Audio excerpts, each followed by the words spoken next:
In the hospital for just a fracture. Pause. Acting like a child. You need to pull yourself together. Get up and make dinner, or else. We're done. How could anyone react that way to news of their wife in the hospital instead of expressing worry first? Most wouldn't get it, but this is my husband. I can't handle it anymore. I was at my wit's end, but there was someone even angrier with my husband than I was. That turned out to be his own parents. I wonder how he'll respond when they intervene. I'm Eileen, 29 years old. I landed a job at a well-regarded company right after finishing college, even though I don't work at the main office. My salary's quite good. My husband Matt is 32. We met at a client's office, and after a few meetings, he took the initiative to swap numbers. He later invited me to dinner, and after dating for a year and a half, we took the plunge when he proposed. Looking me in the eye, he said, I want to spend my life with you. Eileen, will you marry me? I'm happy, but are you sure about us? I want you, Eileen. You're the only one who makes me feel truly happy when we're together, Matt. Thank you. I want to spend my life with you, too. We were showered with blessings at our wedding and pledged to love each other forever.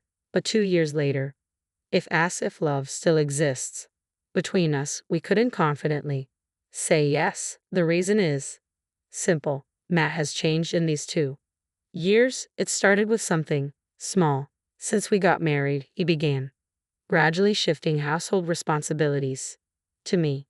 We had agreed to split chores evenly, since we were both working before we got married. Despite this, Matt had stopped doing his share of chores like cleaning the bathroom and washing the dishes. Initially, he would reluctantly do them when I reminded him, but gradually, he stopped doing them altogether, even when asked. This increased my workload. Over time, extra hours at work piled up, eating into my sleep. Exhausted both mentally and physically, I decided to talk to Matt about it. When I got home, he was already lounging on the couch with a beer in hand. He didn't even acknowledge me. Despite my frustration, I approached calmly. Hey, Matt, there's something we need to discuss. Keeping his eyes fixed on the TV, he replied, What is it? I took the remote from his hand and turned off the TV. Hey, what are you doing? I was watching that. My husband jumped up, raising his voice. I told you I wanted to talk, right? It's important. Please listen. What a bother. So what's this about? I'm not exactly swimming in free time, you know. Free time? You've been glued to the TV and drinking beer. Holding back the urge to yell, I kept my cool and pressed on. Matt, you haven't been pitching in around the house lately, have you? Why not? We agreed to share chores since we both work, didn't we? Isn't it obvious? Doing housework isn't my job. What do you mean? Cleaning the bathroom and doing dishes were your responsibilities, weren't they? Why should I, as a husband, have to do that? Those tasks are for women. Wait, are you serious? You were the one who suggested we split the chores. That was just for show to look like a good husband, isn't it clear? At our wedding, you've even told everyone, I'm so lucky my husband helps around the house. That was the whole point. Haha. So, you're saying you only helped out to improve your image during the wedding? With a smirk, my husband said, Exactly. I was stunned by my husband's words, unable to comprehend such audacity. I'm exhausted from working late too. After getting home later than you, how could you say something like that to me? Just a reminder, you're not exactly a beauty queen, okay? What? Why are you bringing this up now? What does my appearance have to do with this discussion? Someone as ordinary as me should be grateful to have married someone like you, and you're complaining about simple chores. Know your place. Matt, my husband, shouted and turned on the TV without waiting for my response. He took a sip of his half-empty beer and casually shifted his focus away from me. I couldn't believe it. I'm working late too, so how could he say such things? No matter how I look at it, that's just wrong. I wanted to say a lot, but speaking up Now would only lead to a fight. To calm myself, I went straight to bed after taking a bath that night. Since then, I tried repeatedly to talk to Matt, but was always brushed off. Every attempt at conversation was met with, "Don't tell me what to do," leaving no room for discussion. It seemed Matt avoided me, often leaving the house on his days off. Naturally, he neglected housework, even on my days off, leaving me to handle it all at once. Time passed, and as my job entered a busy period, my overtime hours increased significantly. Then Matt exploded again in anger. "Hey, do you know what time it is? Where's my dinner?" Matt started yelling the moment I returned home after a 3-hour overtime shift. "I told you this morning I'd be working late today, so you should either cook or get takeout." "What? Are you serious? Why do I have to cook? I wouldn't mind takeout, but do we even have money for that? Are you going to pay? Why should I? I'm busy too, so can you help out a bit?" The mention of busy seemed to trigger him. He kicked the table leg and snapped at me with a furious look. "I don't care if you're busy. You're always doing overtime because you can't manage your time. It's not that. My workload at work is really heavy right now. Don't act like you're all that just because you can handle a bit of work. You should just do what I tell you, you foolish woman." From that day on, I kept my distance from Matt to avoid his scolding. I prepared dinner ahead of time on days I knew I'd be working late. I also took on all the housework on my days off. Looking back, maybe I should have left him right then and there.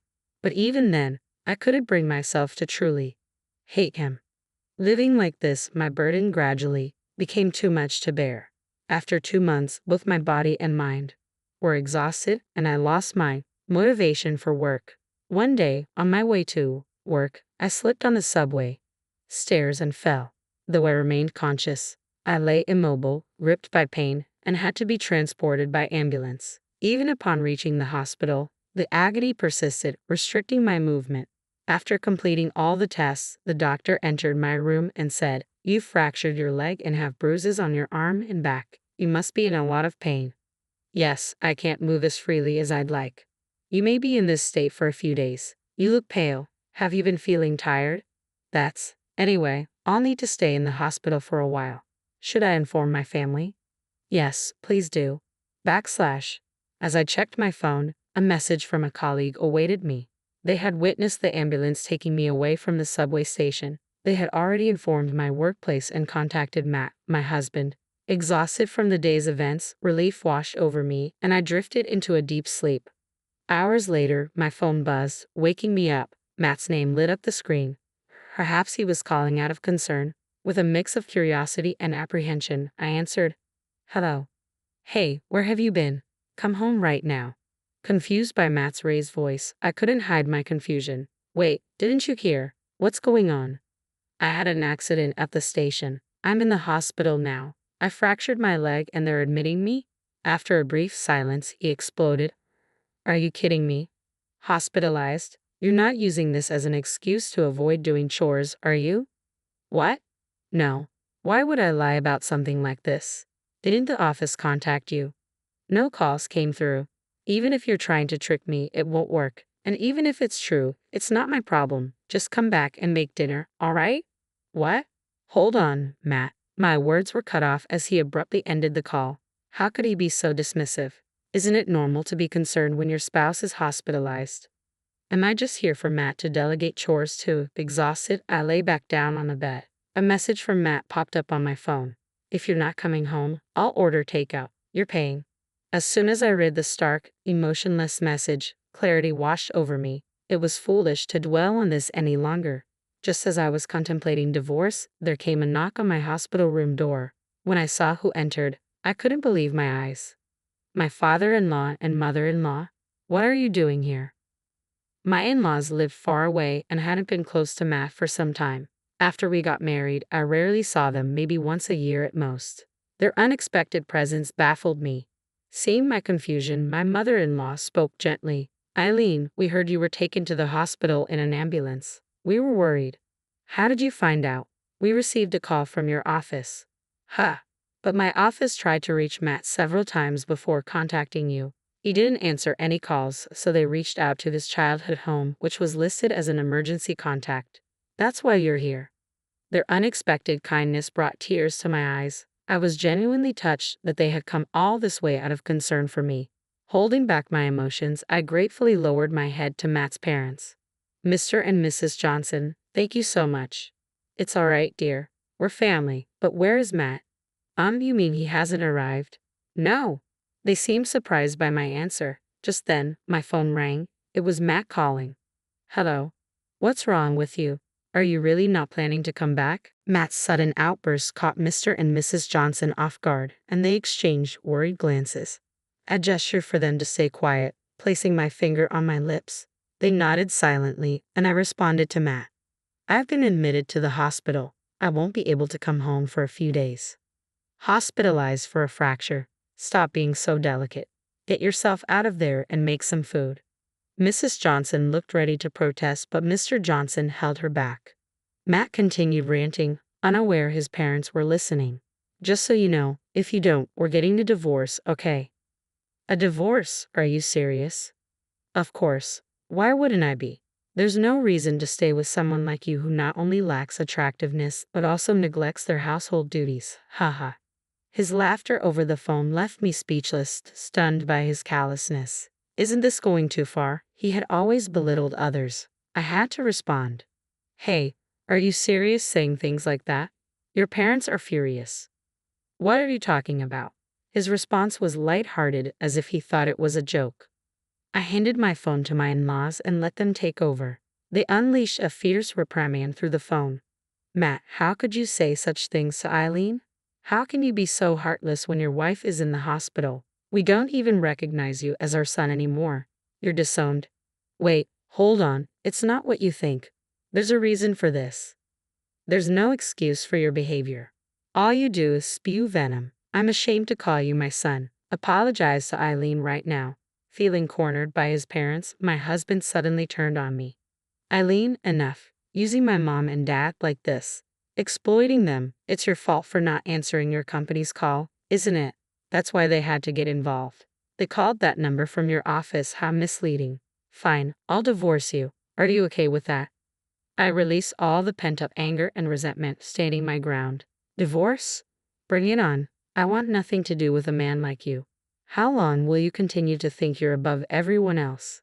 I have no reason to stay married to you anymore. If you understand that, never show your face to me again. Get lost, you piece of garbage. Following the divorce from my husband Matt, he initially hesitated, but with the help of my in-laws recommending a divorce attorney, we managed to separate amicably. The divorce brought significant changes to Matt's life. He began eating out for every meal, and his health declined. Unable to manage his laundry, I heard he showed up to work in wrinkled suits and shirts. Consequently, his reputation among coworkers took a nosedive. Did you hear? He didn't even visit his wife in the hospital. That's pretty messed up. Well, no wonder she left him. Ha ha ha. Over time, Matt began to skip work without giving any notice. With no one supporting him, it seemed inevitable that he would soon be pushed to resign. On the contrary, I was discharged from the hospital and returned to my usual work routine. Despite now being divorced, my job kept me occupied, lessening the impact more than I had anticipated. Moving forward, if I have the chance to meet someone new, I'll carefully evaluate them to ensure I find genuine happiness next time.